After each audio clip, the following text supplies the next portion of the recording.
একই দেখলাম এ যেন বিজুলির ছোট একই সত্য নাকি সেগুলো তন্ত্রমন্ত্র জানে রাত সময় সব ছিল মা সে কি তন্ত্রমন্ত্র জানে লক্ষণ যখন দেখলো শ্রীরামের অজর নয়নে জল পড়ছে লক্ষণ গিয়ে হনুমানের চরণে ধরে পড়লো হনুরে আমি জানি না রাম নামের যে তো মহিমা আমি জানি না রাম নামের এত মহিমা তুমি বনের পশু হয়ে যতটুকু ভালোবাসো দাদা কেলে আমি তো আপন ভাই হয়ে অতটুকু ভালোবাসতে পারলাম না রে একটা কথা বলে রাখিও মা তোমার চরণ ধরে যেন আমি একদিন দাদার সেবা করতে পারি তোমার এই প্রেম দেখে যেন আমার একদিন প্রেম লাগে রামচন্দ্র প্রভু বলেছিল লক্ষণ তোমার এই প্রেম হয়ে গেল তুমি যেভাবে 14 বছর তুমি অনাহারে অনেকে আমার সেবা করেছিলে যারা লক্ষণ আমিও যাব রে তোমার চরণ সেবিমানে আমিও যাব রে তোমার চরণ সেবিমানে আমিও যাব রে তোমার চরণ সেবিমানে আমিও যাব রে তোমার সেবিমানে আমিও যাব রে আমিও যাব রে আমিও যাব রে তোমার চরণ সেবিমানে আমিও যাব রে তোমার চরণ সেবিমানে আমিও যাব রে বলেছিল লক্ষণ তুমি ছোট ভাই হয়ে আমাকে যতটুকু ভালোবাসা প্রেম দিয়েছিলে আমি রামচন্দ্র কি করবো জানো পরবর্তী জন্মে আমি তোমার ছোট ভাই হয়ে যাবো রুদ্র হরিবল পরবর্তী জন্মে আমি তোমার ছোট ভাই আমি তখন রামচন্দ্র প্রভু পরবর্তী যুগে আমি কৃষ্ণ হয়ে যাব আর তুমি যাবে বলরাম হয়ে আমি কৃষ্ণ হয়ে যাব আর তুমি বলরাম হয়ে যাবে আর তোমার দেখানো পথ অনুসারে আমি পথ চলবো আর তোমার চরণ ধরে আমি কাঁদবো তাই ভক্তি এমন বস্তু না ভক্তি কি করতে পারে জানো একটা তুলসী পত্র এক গণ্ডুষ গঙ্গার জন্য যদি এটা বিশ্বাসের প্রয়োজন বিশ্বাস মারাত্মক কাহিনী হলো যখন গোবিন্দ নিত্য বৈকুণ্ঠে বসে আছে তখন একদিন মা ধরিত্রী মা কি করলে গোবিন্দের কাছে গিয়ে প্রার্থনা করে কাঁদছে কেন মা তুমি তো ধরিত্রী মা তুমি কাঁদছো কেন আমার পাশে এসে বলছে প্রভু এই জগৎ সংসারে একটা বোঝা আছে ওই বোঝা আমি বহন করতে পারছি না আমি জানো প্রভু লোকের বোঝা জগতের সবার বোঝা বহন করতে পারি কিন্তু একটা বস্তু পারি না সেটি হচ্ছে জীবের পাপের বোঝা নিতাই গৌর হরি জীবের পাপের বোঝা আমি বহন করতে পারি না তাই আপনি কি আমাকে মুক্তি দিবেন যদি মুক্তি না দেন প্রভু তাহলে আমাকে তোমার চরণ দাসী করে রেখে দাও গোবিন্দ তখন বলেছিল মা গো তুমি যখন সর্বপ্রথম এসেছো তাহলে তোমার ওই ধরিত্রী একটু মৃত্তিকা আমাকে দান করে যাও না মা কেন প্রভু আমি ওই মৃত্তিকা দিয়ে একটা ভাণ্ড বানাবো আমি এই মৃত্তিকা দিয়ে একটা ভাণ্ড বানাবো তারপরে গেলেন কে মা গঙ্গা গিয়ে বলছে এইভাবে বলছে মা তোমার একটু জল আমাকে দান করে দাও কেন বলছে মা ওই মৃত্তিকাকে আমি একটু গলিয়ে কি করবো একটা প্রেমের ভাণ্ড তৈরি করবো রাধে রাধে তারপরে গেলেন গাভী মাতা গিয়ে দেখছে তা গাভী মাতা যখন কাঁদছে বলছে মা তুমি কি একটা বস্তু আমাকে দিতে পারবে কি বলো প্রভু বলছে মা তোমার একটু দুগ্ধ আমাকে দিতে হবে আমি দুগ্ধ দিয়ে হরিদ্রা দিয়ে আর ওই মৃত্তিকা এবং জল দ্বারা ভাণ্ড তৈরি করে আমি একটা প্রেমের ভাণ্ড তৈরি করবো ওই প্রেমের ভাণ্ড তৈরি করে আমি কি করবো জানো আমি কলির প্রথম সন্ধ্যায় আমি কলির প্রথম সন্ধ্যায় যেদিন আমি অদ্বৈত আঙ্গিনায় গিয়ে দাঁড়াবো, সেদিন এই জগতের পাপে পাপাচ্ছন্ন জীবকে উদ্ধার করার জন্য আমি একটি মহোৎসবের বিধান দিব। যেই মহোৎসব হচ্ছে হরিনাম মহাযজ্ঞ নিতাই গৌর হরিবল। এই হরিনাম মহাযজ্ঞের গুণ কি জানো মা? সংকীর্তন যজ্ঞ করে কৃষ্ণ আরাধন, আর সেই তো সুবিধা পায় আমার গোবিন্দের চরণ হতে। যারা ওই যজ্ঞে বসিয়া হরিনাম যজ্ঞে আসিয়া কীর্তনে আসিয়া আমার নাম করে আমার কীর্তন করবে, তারাই আমার চরণ প্রাপ্ত হবে। তাই তারাই আমার চরণ প্রাপ্ত হবে। শুধু তাই নয় মা, আর ওই বাণ্ড কীর্তন সমাপনন্তে ওই বাণ্ড যখন ধরিত্রীর বুককে ভঞ্জন করা হবে জানো মা, তোমার বক্ষে যখন বাণ্ডটা পড়বে তোমার বক্ষটা শীতল হয়ে যাবে। উলুধ্বনি, তোমার বক্ষে যখন পড়বে তোমার বক্ষটা শীতল হয়ে যাবে। মা গঙ্গা যখন ওই কলির জীব যারা সাধু সাধুগুরু বৈষ্ণব এবং জীব যারা যারা ওই দুলায় গড়ি দিবে, যারা তোমার বক্ষে স্নান করবে তোমার বক্ষটাও শীতল হয়ে যাবে। আর যত সংখ্যা দুলি লাগবে গায়ে, ওই প্রেমের বান্ডর যত দুলি ভক্ত বৈষ্ণবের যত দুলি গায়ে লাগবে জানো, তত সে সহস্র বৎসর বৈকুণ্ঠে স্থানে পায়। যত সংখ্যা দুলি লাগবে, এটা একবার দলির বান্ড নিয়ে আমাদের এখানে মারামারি হয়। আপনাদের এখানে হয় কি জানি না, দলির বান্ড যিনি ভাঙবেন, ভাঙার আগে কি হয়ে যায় 50টা হাত বান্ডের ভিতর ঢুকে যায়। ঢুকে না, ঢুকা মানে জুটা, মানে আরো পাপ হয়ে গেল। যিনি দধির বাণ্ড বঞ্চন করবেন শুধু শুধু তার মস্তকে বাণ্ড থাকবে এবং বৈষ্ণব মাহাত্ম ছাড়া আর যিনি রঘুনন্দন সেই ব্যক্তি ছাড়া কেউ স্পর্শ করতে পারবে না। যে করবে মরবে, রাধে রাধে। যে করবে সে মরবে, কারণ যতক্ষণ পর্যন্ত বাণ্ডটা বঞ্চন না হচ্ছে ততক্ষণ পর্যন্ত স্পর্শ করা যাবে না, তাতে মহাপাপ হয়ে যাবে। কারণ কারণ এই যে কি জাফি বলে আপনারা গ্রাম ভাষায়, বাধা জাফি না কি বলে? বাধা জাফি লাখ টাকার মূল্য হয় না মানুষ। হ্যাঁ, তাহলে এই জাফিটা কিন্তু কোনো বাধা রইল। সপ্তপদক্ষিণ কেন করা হলো? দুদিন মধ্যে তো সপ্তপদক্ষিণ করা হয়, কেন করা হলো? সপ্তপদক্ষিণ না করে তো ভাঙতে পারতেন। সপ্তপদক্ষিণ করা মেইন কারণ হচ্ছে কি, তুলসী দেবীকে সাক্ষী রাখা। গন্ধর্ব পর্বত, বায়ু, পবন, দিবাকর, রবি সবাইকে সাক্ষী রেখে গোবিন্দ আমি তোমার বাংলাটা বন্ধন করছি, তুমি আমাকে উদ্ধার করে নিয়ে দিও। তাই এটা আমরা মানি না, এটা আমরা মানি না। এটা যদি মানতাম তাহলে আমাদের অনেক কিছু হতো। ফাঁকাই জানি গো, সাধন ভজনে বসলে কেউ কোনো কিছু খেতে নেই, এটা আপনাদের জানতে হবে। শুধু কীর্তনের বাড়ি থেকে বস্তায় বস্তা পান নিয়ে আসবে, কীর্তনের পাশে দেখবেন দোকান ডিম পেঁয়াজ অনেক কিছু নিয়ে বসে বেদান খাইবেন আর কীর্তনে আসবেন। এটাকে সুচিতা বলে না, এটাকে সুচিতা বলে না। কারণ শুদ্ধ চিত্ত চার, শুদ্ধ চিত্ত যার এই জগতে গোবিন্দ তার।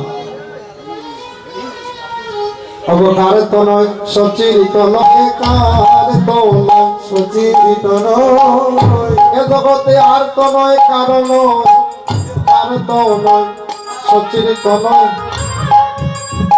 কার তো নয় সচিরিত নয়, আর তো নয় কারণ, কার তো নয় সচিরিত নয়, আর তো নয় কারণ,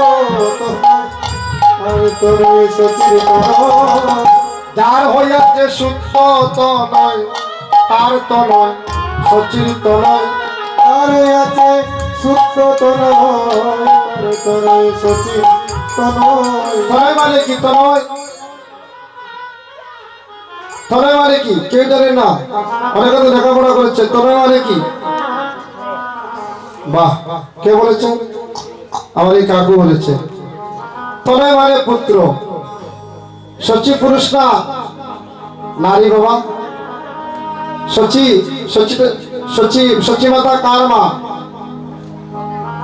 কার মা সচি মা?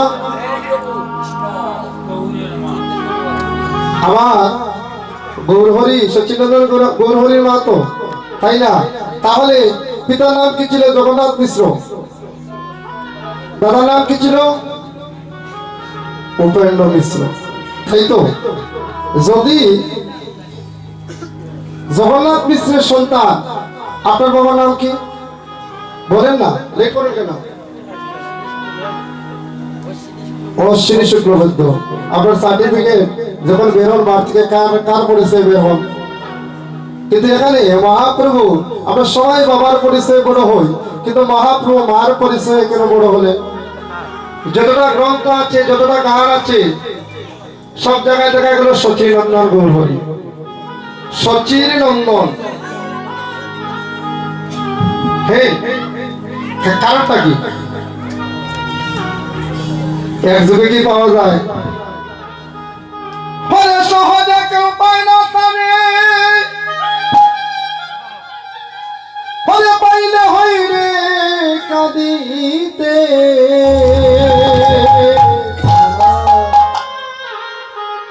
হরে গুলো কইতে গুলকের নাক আইলেন ধরাতে। কথাটা কি? সহজে পাওয়া যায় না, এত সোজা। বাবার সম্পত্তি ছিল, আপনি ফুটানি করছেন, আপনি কয় টাকার সম্পত্তি বানাইছেন? এই কয় টাকার সম্পত্তি বানাইছেন? বাবার ধরে আমি ধরি, মার ধরে আমি ধরি, মা চাকরি করে আর সন্তান ফুটানি করে। এই কি সুন্দর সংসার! সংসারে সবাই সার করতে এসেছে, কিন্তু সংসারে সবাই মাতাল হয়ে বসে আছে, সবাই মাতাল। স্ত্রী আমেরা, পুত্র আমেরা, বাড়ি আমার, গাড়ি আমার, জগতের সবই আমার, কিন্তু আমি কার? আমি শালা যে কার, এটা একদিন ভেবে দেখলাম। আমি কার ভেবে দেখলাম। ওই সত্য যুগে কেটেছিল ধরাদ্রোহী হয়ে, ত্রেতা যুগে কেটেছিল কি হয়ে? হাট মন্ত্রণায় রামচন্দ্র প্রভু বলে গিয়েছিলেন, বলুন তো? কৈকি, কুশলা, সুমিত্রা, কেকের কারণে। তাহলে পরবর্তী জন্মে কি করেছিলেন, কি বলেছিলেন? বলেছিলেন, মা তুমি এই জন্মে আমাকে 14 বছর বলে কাঁদিয়েছো, কিন্তু তার পরবর্তী জন্মে তুমি কি করবে? সারা জন্ম কাঁদবে। তিনি কি হয়ে জন্ম নিয়েছিলেন?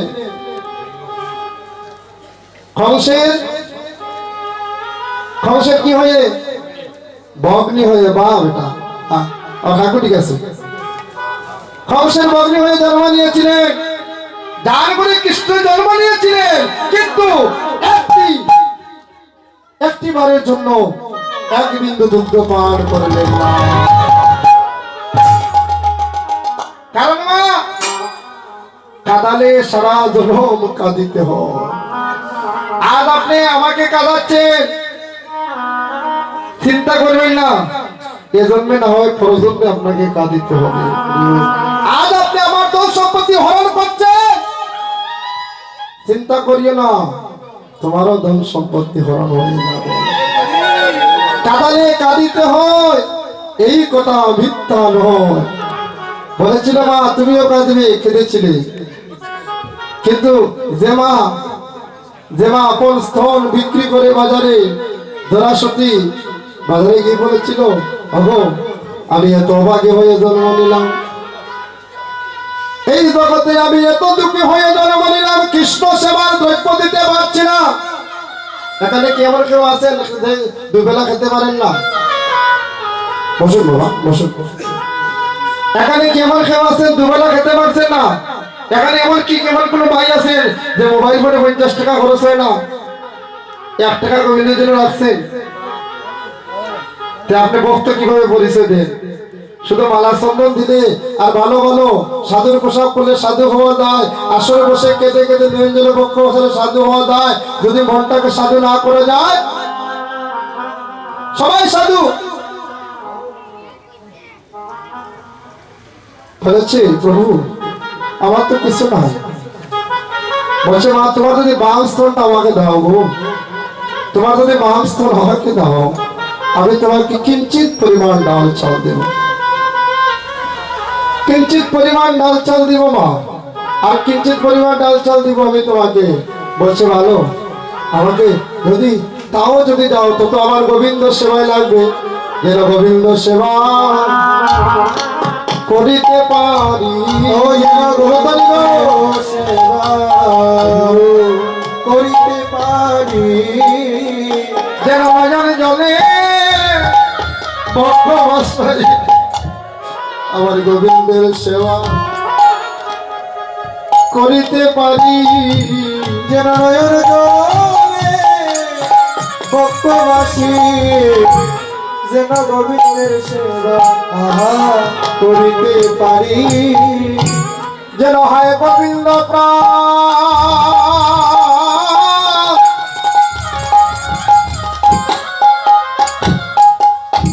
হায় গোবিন্দ প্রাণ গোবিন্দ বলে, যেন গোবিন্দ সেবা সেবা দিতে পারি। গোবিন্দ প্রাণ গোবিন্দ বলে, যেন কৃষ্ণ সেবা দিতে পারি।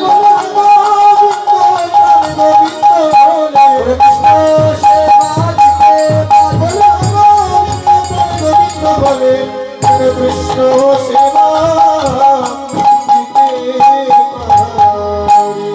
হয় না, আমরা কয়দিন ত্রিসন্ধ্যা গায়ত্রী করি, কয়দিন ঠাকুর করে গিয়ে কাঁদি, কিন্তু গোবিন্দ আমাকে কত ভালো রেখেছে দেখুন, ভালো রাখেনি বাবা, ভালো রাখেনি গোবিন্দ, এত সুন্দর দেহ দিয়েছে, আরো চিন্তা করেছে গোবিন্দ, না হতে ভূমিষ্ঠ মাতৃস্থলে দুগ্ধ দিয়াছ তুমি আমারই তোরে। তুমি মাতৃগর্ভে পাঠাইলে প্রভু ভালো কথা, কিন্তু মাতৃগর্ভে আমাকে খাবার কে দিবে? কোন সন্ধানে তুমি মাতৃগর্ভে আমাকে জীবিত রাখলে? হৃদয় গুরু হরি হরি। যে মাতৃগর্ভে 10 মাস 10 দিন ছিলাম, যে মাতৃগর্ভটা হচ্ছে অন্ধকার কারাচ্ছন্ন জায়গা, যে মাতৃগর্ভ হচ্ছে নরকের কুণ্ড, সেই মাতৃগর্ভে তুমি আমাকে কোন সন্ধানে রাখলে প্রভু? কোন সন্ধানে আমাকে আহার দিলে? সেটা চিন্তা করেছি এতদিন, বড় তো হয়ে গেছি, দাড়ি পেকে যাচ্ছে, চোখে ধরেছে, হ্যাঁ চুলটা পেকে যাচ্ছে, হ্যাঁ কটা ভালো শুনে না, নাকে গ্রাম নিতে পারে না, বোধন কৃষ্ণ নাম নেয় না, চরণ সামনের দিকে চলে না, বলছে তবু আমি বেটা, হ্যাঁ তবু আমি বেটা, কিন্তু কোন বেটা আমরা নিজে জানি না। হরিবল। অগোবিন্দ, আমি না হতে ভূমিষ্ঠ মাতৃস্তরে দুগ্ধ দিয়াছ আমার, তুমি তো আমাকে ভালোবাসো, কিন্তু আমি যে বাসি না, ক্ষুধার তরে অন্ন, তৃষ্ণার তরে জল, দিয়াছ পবন হইতে শীতল। আমি দেখলাম আমি ক্ষুধার জন্য তুমি অন্ন দিলে, জল দিলে, কিন্তু পবন দিলে, এত কিছু আমার জন্য দিলে, আমি তোমার জন্য কি দিলাম? তোমাকে একটা দিন সেবাও করতে জানলাম না। সেদিকে মা বলছে একটা ভালো কথা, যদি একটু ডাল চাল দাও তাহলে আমি স্তনটা কেটে দিচ্ছি, তোমার রসিদটা আমাকে দাও। আমি স্তনটা কেটে দিচ্ছি, তোমার রসিদটা দাও না। বলছে শর্ত আছে গো, তুমি বললে আমি দিয়ে দেবো তা নয়, যদি আমা যদি তোমার নয়ন দিয়ে জল আসে তাহলে হবে না, আর যদি না আসে তো ভালো কথা। কাটতে লাগলো, হায় গোবিন্দ প্রাণ গোবিন্দ বলে যখন কাটছে, ডান নয়ন দিয়ে ঝরে ঝরে করে কি করছে, তার নয়ন দ্বারা পড়ে যাচ্ছে। নিতাই গৌর হরি হরি বল। আমা তোমাকে বলেছিলাম নয়নে জল আসবে না, তোমার কেন আসলো? প্রভু আপনি বুঝতে পারলেন না, আমার অর্ধেক দেহ কৃষ্ণ সেবায় লাগলো, আর অর্ধেক দেহটা লাগলো না বলে দাঁড়ে দাঁড়ে নয়ন কাঁদিতে আছে। বলি দারে দারে নয়ন কাঁদিতে আছে, আজ জোরে জোরে নয়ন কাঁদিতে আছে। বলি জোরে জোরে নয়ন ওরে কাঁদিতে আছে। হরে কৃষ্ণ সেবায় লাগিবে বলে দুজনে কাঁদিতে যাচ্ছে। কৃষ্ণ সেবা লাগবে বলে ধরে ধরে নয়ন কাঁদিতে আছে। হরে কৃষ্ণ সেবা লাগিবে বলে আজ জোরে জোরে নজর কাঁদিতে আছে। বলে কৃষ্ণ সেবা লাগিবে বলে হরে হায় কৃষ্ণ হরে কৃষ্ণ বলে বলে কৃষ্ণ সেবা লাগবে বলে হরে কৃষ্ণ হরে কৃষ্ণ বলে হরে কৃষ্ণ হরে কৃষ্ণ বলে হরে কৃষ্ণ সেবায় লাগিবে বলে কৃষ্ণ হরে কৃষ্ণ বলে বলে কৃষ্ণ সেবা লাগবে বলে। হ্যাঁ বুঝেছি মা, বুঝেছি মা, তোমার সঙ্গে আমি পারবো না। তুমি কি তোমার এই মহাদেব বলছে মা তুমি আমার তোমার দূরেটা আমার একটু মস্তকে দাও। যখন বন্ধন করে সেবা দিতে গেল ওই বন্ধন ওই কাটা স্থান থেকে এক বিন্দু সুরিত পড়ে গেল। যখন পড়ে গেল বলছে না গো তোমার সেবায় আমি নেব না গো। বলছে প্রভু আর কি কিছু বাকি রয়েছে, আর কি তোমার কিছু বাকি রয়েছে প্রভু গো। এবার তোমার চরণে আমার প্রাণ বলিদান দিয়ে দেবো। তুমি আমার প্রাণটি নিয়ে নাও হে দয়ার ঠাকুর, তুমি আমার প্রাণটি নিয়ে নাও। এই জগৎ সংসারে আর কষ্ট দিও না, এত কষ্ট আমি সইতে পারছি না। যখন মা বলছে বদ্ধ বসন কষে গেল কষে গেল বদ্ধ বসন কষে গেল কষে গেল কৃষ্ণ নামের ধ্বনি শুনে বদ্ধ বসন কষে গেল। ওরে কৃষ্ণ নামে নদী আরে হায় কৃষ্ণ হরে কৃষ্ণ বলো। ওরে কৃষ্ণ নামে নদী শুনে